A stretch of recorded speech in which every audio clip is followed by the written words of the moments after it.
मिट्टी में जैविक खाद का इस्तेमाल धीरे धीरे कम करके साल दर साल रासायनिक खाद के इस्तेमाल से किसान अपने जमीन को बंजर बनाते जा रहे हैं और फसलों में रोग प्रतिरोध क्षमता भी कम हो रहा है, जिससे किसान का दवाओं का स्प्रे का खर्चा धीरे धीरे बढ़ रहा है। इसका नतीजा यह है कि किसान साल दर साल रासायनिक खाद कीटनाशक का इस्तेमाल बढ़ाते जा रहा है, लेकिन मुनाफा नहीं मिल रहा। ऐसे में लंबे समय तक खेती करने के लिए मिट्टी की उर्वरा शक्ति को धीरे धीरे बढ़ाना और वापस लाना बहुत जरूरी है। ऐसे में साल में कम से कम एक बार हरी खाद को मिट्टी में जरूर मिलाना चाहिए। ज्यादातर इलाके में किसान ढैंचा को एक आदर्श हरी खाद के रूप में इस्तेमाल करते हैं और कोई भी फसल लगाने से 45 दिन पहले बुआई करते हैं और फूल आने से पहले ही ढैंचा को मिट्टी में जोत कर मिला देते हैं, जिनसे मिट्टी का ऑर्गेनिक कार्बन बढ़ता है और मिट्टी का उर्वरा शक्ति बहुत हद तक वापस आता है। इसके अलावा जमीन तैयारी के समय हर साल गोबर खाद को इस्तेमाल करने से मिट्टी धीरे धीरे नरम होता है, जल धारण क्षमता बढ़ता है, जमीन में माइक्रो ऑर्गेनिज्म बढ़ता है और फसलों का जड़ का अच्छे से विकास होता है। गोबर खाद में नाइट्रोजन, फास्फोरस, पोटास और कई माइक्रोन्यूट्रिएंट कम कम मात्रा में मौजूद होते हैं। हालांकि ये पौधे को धीरे धीरे मिलता रहता है, इसीलिए लंबे समय तक पौधे का ग्रोथ होता रहता है।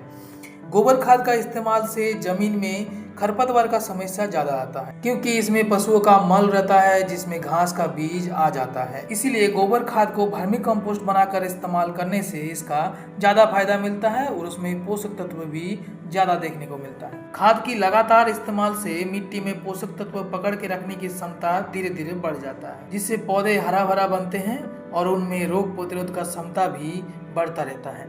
इसके अलावा दलहनी फसलों की खेती मिट्टी के सुधार के लिए बहुत जरूरी है। इनके द्वारा हम जमीन में ढेर सारा नाइट्रोजन को एक ही साथ फिक्स करते हैं, जिससे मिट्टी का उर्वरा शक्ति काफी हद तक बढ़ जाता है। इसके अलावा मल्चिंग का सही इस्तेमाल से मिट्टी का हेल्थ में काफी सुधार आता है।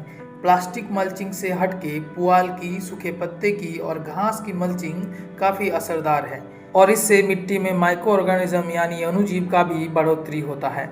मिट्टी में हलचल कम करके फसल चक्र अपनाकर मिश्रित फसल उगाकर और अणुजीव का संख्या बढ़ाकर मिट्टी को कवर करके जैविक खादों का ज़्यादा से ज़्यादा इस्तेमाल से धीरे धीरे मिट्टी का हेल्थ में सुधार आता है। इसके अलावा बहुत ज़्यादा मात्रा में सिंचाई या फिर लंबे समय तक जमीन को खाली छोड़ना, बार बार ट्रैक्टर से जुताई करना मिट्टी में पोषक तत्व पकड़ के रखने की क्षमता को कम करते जाता है। बार बार जुताई से मिट्टी में जल निकासी सही से नहीं होती और मिट्टी में ऑक्सीजन की कमी से पौधे का ग्रोथ इफेक्ट होता है। मिट्टी में उर्वरा शक्ति को पुनर्जीवित करने से प्रोडक्शन में भी बढ़ोतरी आता है और जल धारण क्षमता बढ़ने के साथ साथ जमीन में जल निकासी भी सही होता है।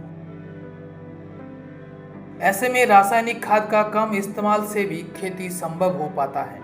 मिट्टी में पोषक तत्वों का लंबे समय तक उपलब्ध रहता है, इसीलिए किसान का मुनाफा भी बढ़ते रहता है। मिट्टी का सुधार खेती का टिकाऊ तरीका है, जिससे अच्छी पैदावार के साथ साथ लंबे समय तक खेती करना आसान हो जाता है। मिलते हैं दोस्तों एक नए वीडियो में किसी नए जानकारी के साथ। तब तक के लिए जय हिंद।